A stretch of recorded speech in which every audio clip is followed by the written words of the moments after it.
ಇದು ಮುದುವಾಡಿ ಜಾಗದಲ್ಲಿ ಕೆರೆ ತುಂಬಿದಾಗ ನಮ್ಗೆ ತುಂಬ ಖುಷಿ ಆಗುತ್ತೆ. ನೀರೆಲ್ಲ ನೋಡಿದಾಗ ಇದು ಎಷ್ಟು ಖುಷಿ ಕೊಡುತ್ತೋ ಅಷ್ಟೇ ಅನಾನುಕೂಲ ಕೊಡ್ತಾ ಇದೆ. ಯಾಕೆಂತಂದರೆ ಕೋಲಾರಿಂದ ಶ್ರೀನಿವಾಸಪುರಕ್ಕೆ ಹೋಗ್ಬೇಕಂದ್ರೆ ಮಿನಿಮಮ್ ಇವತ್ತು 1 ಅವರ್ ತೊಗೊಳ್ತಾ ಇದೆ ಟೈಮ್. ಯಾಕೆಂದರೆ ಈ ರೋಡ್ ಆ ಪರಿಸ್ಥಿತಿ ಬಂದಿದೆ.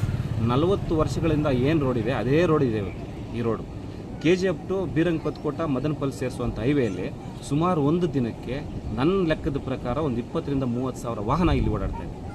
ಒಂದು ದಿನಕ್ಕೆ ಕಡಿಮೆ ಅಂದರೂ 3 to 4 ಆಕ್ಸಿಡೆಂಟ್ ನಡೀತಾನೆ ಇದೆ ಈ ರೋಡಲ್ಲಿ ಮಾತ್ರ.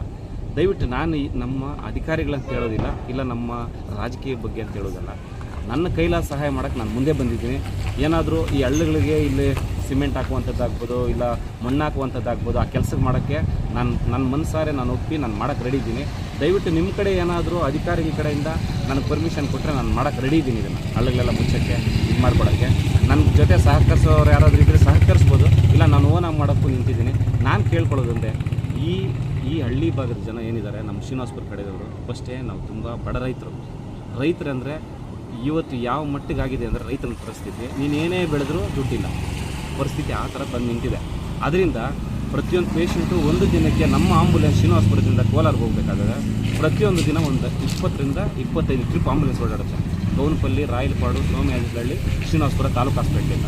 ಈ ಆಂಬುಲೆನ್ಸ್ ಈ ಜಾಗದಲ್ಲಿ ನೀವು ನೋಡಿ ಒಂದ್ಸಲ ಈ ಹಳ್ಳಿಗಳನ್ನೆಲ್ಲ ಒಂದ್ಸಲ ತೋರಿಸಿ ಅವ್ರಿಗೆ. ಈ ಜಾಗದಲ್ಲಿ ಒಂದು ಗರ್ಭಿಣಿ ಹೆಂಗ್ಸ್ ಬಂದರೆ ಇನ್ನೇನು ಡೆಲಿವರಿ ಆಗ್ತಾ ಇರಬೇಕಾಗತ್ತೆ, ಅಂಥ ಹೆಂಗ್ಸ್ ಬಂದರೆ ಈ ಹಳ್ಳಿಗಳಲ್ಲಿ ಯಾವ ಥರ ತೊಗೊಂಡೋಗಿ ಅವ್ರು ಸೇರ್ಸೋಕ್ಕಾಗತ್ತೆ ಡ್ರೈವರ್ಗೆ. ಆದರೂ ತುಂಬ ಕಷ್ಟಪಟ್ಕೊಂಡು ತುಂಬ ಹೆಮ್ಮೆ ಇದೆ ನಮ್ಮ ಆಂಬುಲೆನ್ಸ್ ಡ್ರೈವರ್ಗಳ ಬಗ್ಗೆ.